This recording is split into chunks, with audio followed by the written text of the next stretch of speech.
Bonjour à toutes et à tous, c'est Lerari. Aujourd'hui on se retrouve pour une nouvelle vidéo par rapport au mondial 2022 et comment dire, aujourd'hui on a eu pas mal de surprises et j'espère que ce sera le cas plus tard dans la journée avec la Belgique.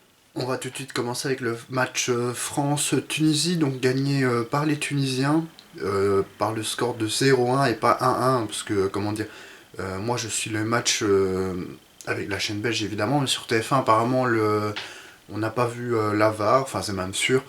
Bon, voilà, c'est un peu limite. Par rapport à la VAR, par contre, j'ai pas compris le débat comme quoi ça pouvait pas être sifflé même après coup d'envoi, ça n'a pas de sens.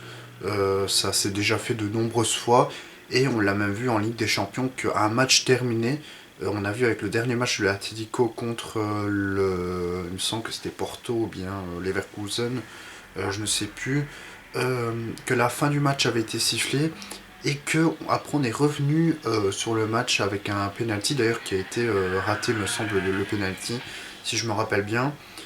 Et donc par rapport à ça c'est tout à fait comment dire, enfin, on peut tout à fait revenir à une décision arbitrale, même après un coup d'envoi, je vois pas de souci. Mais par contre, sur la phase, par contre, je comprends pas la phase, par contre, qui a été annulée. Ça, par contre, j'ai du mal à voir pourquoi Griezmann est hors jeu, vu que, comment dire, le ballon est dévié, même parfois, comment dire, par exemple, quand on joue à FIFA, que le gardien dévie la balle et qu'après c'est hors jeu, j'ai du mal aussi à comprendre. Ça, par contre. C'est un truc que j'ai vraiment du mal à comprendre, ou même si on fait une barre ou un poteau, parce que pour moi c'est comment dire, c'est une autre action de jeu, donc ouais c'est enfin, incompréhensible pour moi, et ça va pas dans le sens du jeu, mais bon c'est comme ça. Mais sinon la Tunisie par contre mérite totalement sa victoire, hein, parce qu'on a eu une France très faible. Après pourquoi on a eu une France très faible? Parce qu'il y a eu plusieurs cadres qui ont été enlevés, mais aussi on a eu pas mal de joueurs qui n'étaient pas à leur poste. Alors on a déjà les latéraux défensifs, et même les latéraux offensifs avec Gendouzi, qui n'étaient pas à leur poste. En fait, quand on regarde les 4 latéraux, il y avait juste Coman à son poste, vu que Kamavinga, défenseur gauche, bon, j'ai quand même un doute que ça passe. Disasi, défenseur droit aussi, c'était pas ouf. Franchement, le seul bon joueur, c'était Konaté. Et même pour les rentrées, on a eu des titulaires. Et ben franchement, par Griezmann, j'ai pas trouvé que il y a eu des bons changements. Après, je vous avoue que j'ai plus regardé Danemark-Australie. Mais franchement, j'ai pas vu comment dire une France impressionnante. Après, évidemment, les 20 dernières minutes, la Tunisie était plus repliée sur elle, enfin elle défendait évidemment, mais franchement j'ai pas trouvé même les nouveaux rentrants assez intéressants. Ensuite l'autre match, donc Danemark-Australie, le Danemark qui est la plus grosse déception du mondial, on va pas se mentir, que je voyais aller très loin, en quart voire en demi, et ici qui est dernière du groupe, hein, même pas troisième, avec seulement un point. Et la victoire de l'Australie, donc c'est un peu contre le cours du jeu par contre, hein, pour ceux qui étaient vraiment sur la France. Mais comment dire, en fait l'Australie a bien joué son coup. Et en fait on peut pas encaisser un but comme ça, hein, parce que l'avant-dernière passe pour le buteur Lecky est faite, enfin Lecky part du camp australien, hein, pour marquer le but. Comment dire, donc franchement ouais, c'est sur un contre, c'est un peu contre le cours du jeu, mais le Danemark a été très très très pauvre offensivement pardon, lors de ce mondial, donc c'est un peu comment dire désolant. Voilà, j'ai rien d'autre à rajouter sur ce match, et donc on a la France première, l'Australie 2, la Tunisie troisième et le Danemark pour clôturer ce groupe C. On va tout de suite passer au groupe D, donc le groupe de l'Argentine. Donc l'Argentine qui gagne 2-0 contre la Pologne. Très honnêtement, la Pologne c'est une équipe comment dire, assez faible. Je pense même que sincèrement on aurait eu un Australie-Pologne, je pense que l'Australie se serait imposée.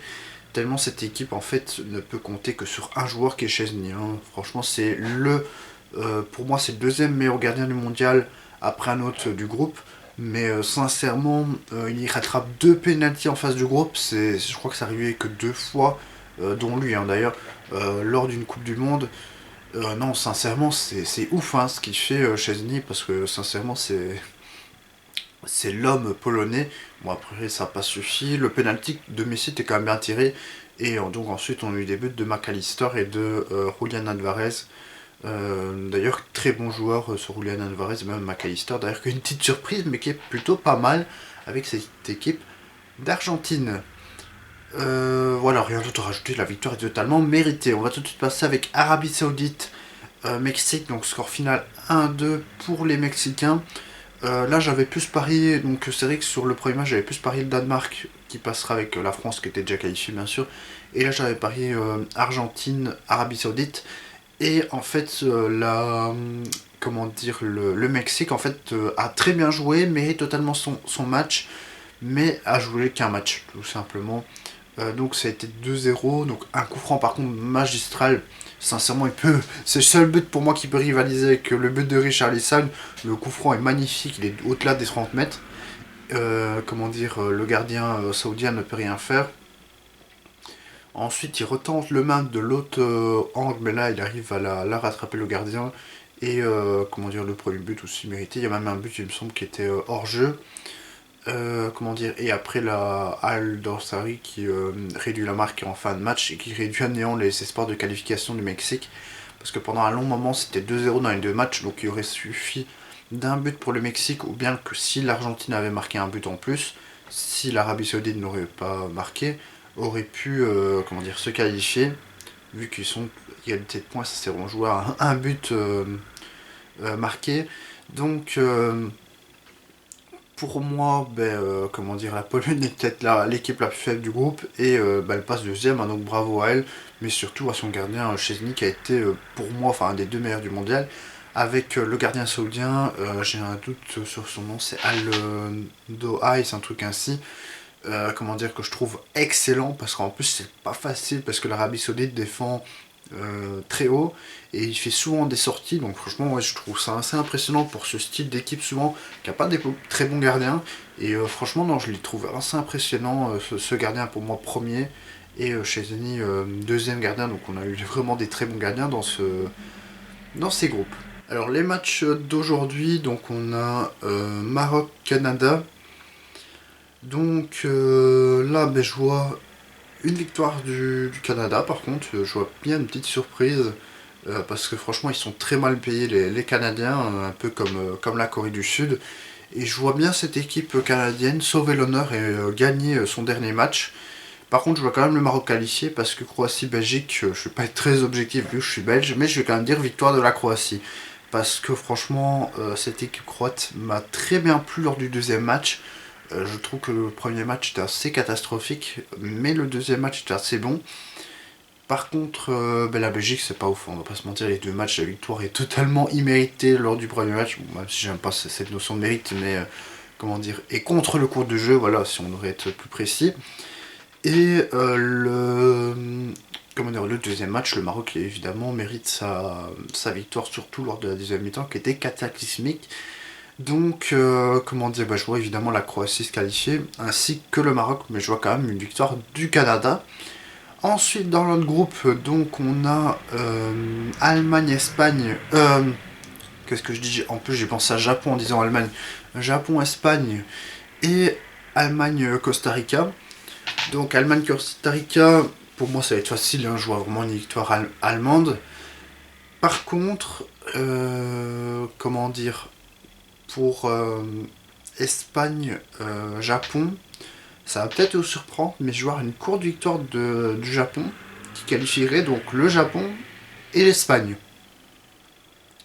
Vu que, le Japon aurait 6 points, l'Espagne en aurait 4, l'Allemagne en aurait 4 aussi, mais évidemment avec la différence de but créée par le premier match de l'Espagne, hein, 7-0 contre le Costa Rica. Donc je verrais bien je verrais bien ce scénario-là parce que le Japon a battu l'Allemagne, donc je vois pas pourquoi il battrait pas l'Espagne, et je pense que c'est tout à fait faisable pour cette équipe japonaise, parce que l'Espagne j'ai trouvé un peu moins forte quand même sur le deuxième match. Après je vous avoue que le premier match c'est le seul que j'ai pas regardé du mondial, le 7-0. Bon, je suppose qu'ils ont quand même été convaincants pour mettre un score pareil, mais j'ai trouvé franchement un peu l'Allemagne un peu mal payée. sur ce match. Même si pour moi le match nul est quand même mérité, hein, mais comment dire, si pour moi il y a une équipe légèrement au-dessus de l'autre, j'aurais plus mis l'Allemagne. Et comment dire, je trouve cette Espagne, euh, comment dire, qui peut se faire surprendre. Et le Japon, par contre, qui a complètement fauté contre le Costa Rica, hein, parce que, bon, après, le but, on va pas se mentir, est contre le cours du jeu, hein, par contre, du Costa Rica. Et par contre, je vois pas cette équipe du tout se qualifier, parce que pour moi, c'est l'équipe, comment dire, une des plus faibles du mondial avec le Qatar et la Pologne. Parce que le Mexique, sur ce qu'elle a montré lors du dernier match, n'est pas une faible équipe. Euh, comment dire, voilà, je vois que ces trois équipes-là, enfin, j'ai ces trois équipes-là en tête, et le Pays de Galles aussi, bien sûr, qui est assez faible. Voilà, j'espère que cette vidéo vous aura plu. Et moi je vous dis salut!